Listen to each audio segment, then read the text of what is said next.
Well, first of all, I'd like to start to tell you I'm well on my anniversary of my death. Yeah.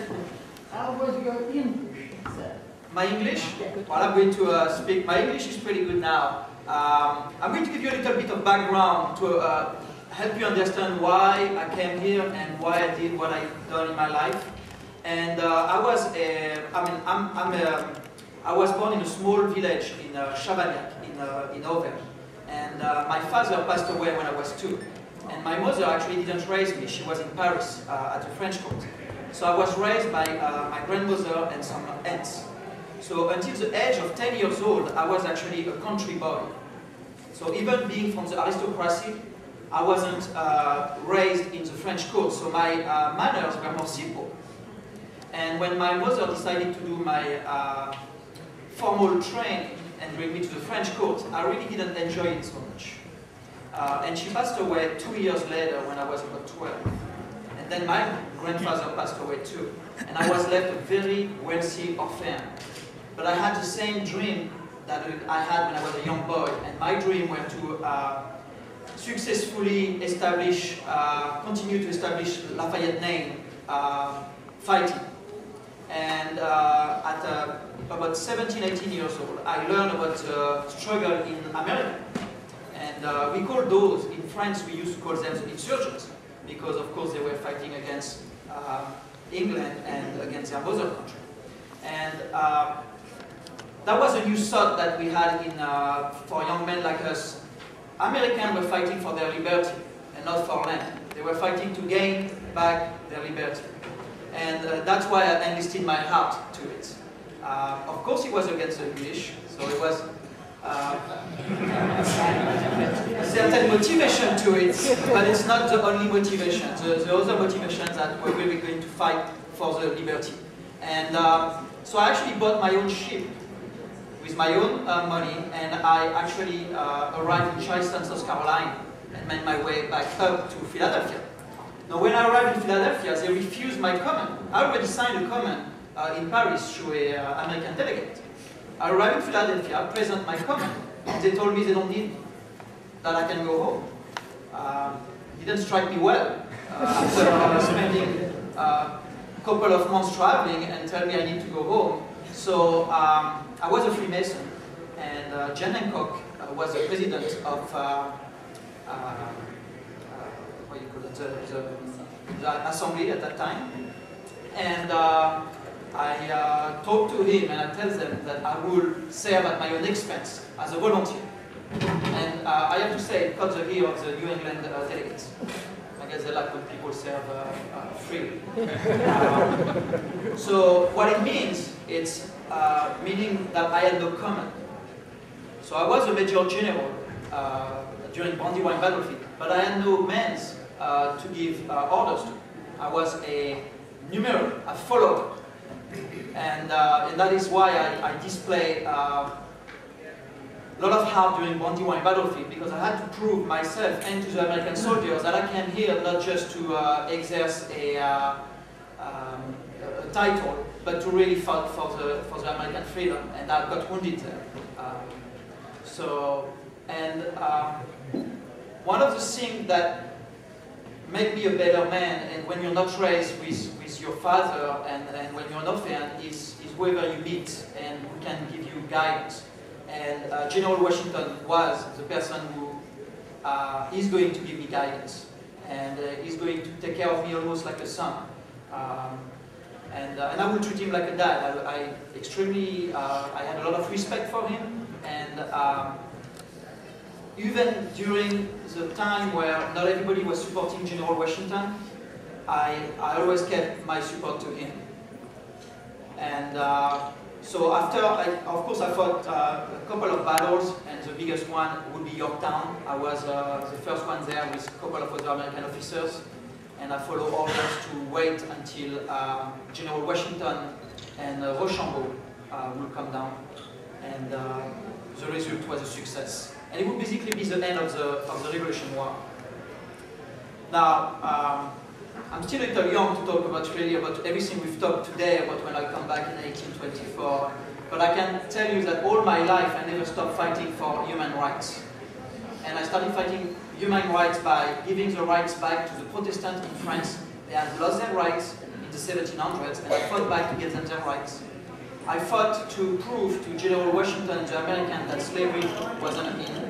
And in order to do so, I actually bought a farm in the French Indies, and my wife created a program to free the slave. And so we could prove to General Washington that it was possible to free the slave.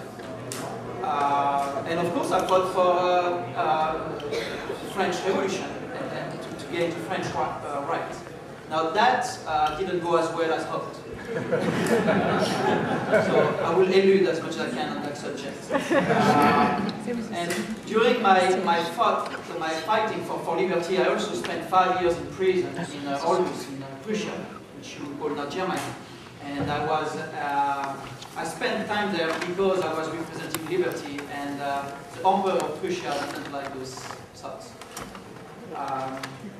So all my life, I will also welcome American friends to my house in Paris, and I will always work to help them develop American country. So I want to ask any questions.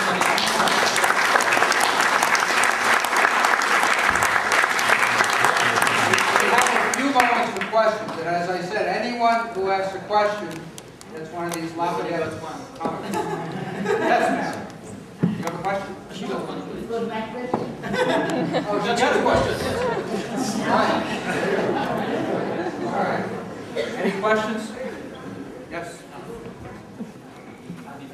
Is it true that the French king didn't want you to leave to America to help Washington? Yes, my father-in-law, Denoy, didn't want me to leave his daughter. I mean, I got married very, very young. And so when I left, I was 19, and she was barely 18. No, actually 17. And she was pregnant.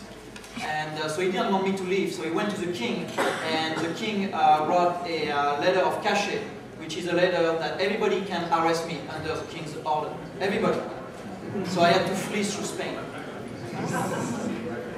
And I had to make my mea culpa when I came back in France in 1778. I came back 1779, and I had to be in house arrest for 10 days.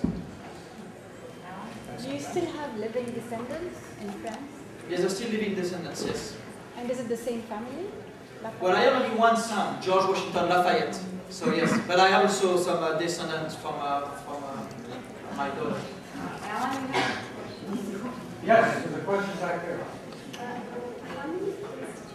Well, I had 4 children, but one passed away at a young age, which was very common at the time. And then to show you the love that I have for George Washington, I named my son George Washington Lafayette, but my daughter I named her Virginia. And when George Washington asked me to choose my troops, there were a couple of battalions available, and I picked the Virginians. Ready? Yes. 2 quick questions for my 7-year-old son, Levi Lincoln. One is, how many swords do you have? Too many to count. And then there's a little harder to answer, which is... They will look for me a sword here on my trip in 1825. Why did you help the Americans and not the British? When I was British, well, there's a little story. My dad died during the 7 Years' War against the British. So we have a long history of fighting between France and England, and that's why I went to help the Americans. As an American too, I didn't specify that.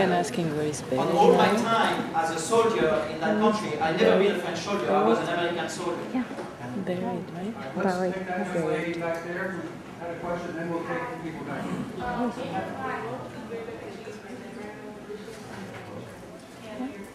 Lift up my hand. Oh, I can repeat the question.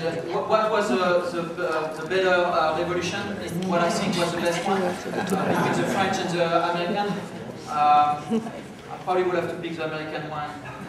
Because I won't see, I'm going to be real, because I won't see the true result of the French Revolution will really happen after my death.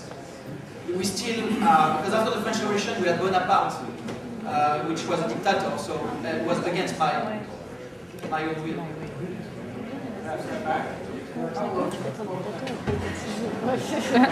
You got the line, let's start there. How many years I stayed? Well, I stayed about 3 years, 4 years during the American Revolution. I came back about 8 months after the Revolution, and then about 1 year in 1824, when I would be an old man.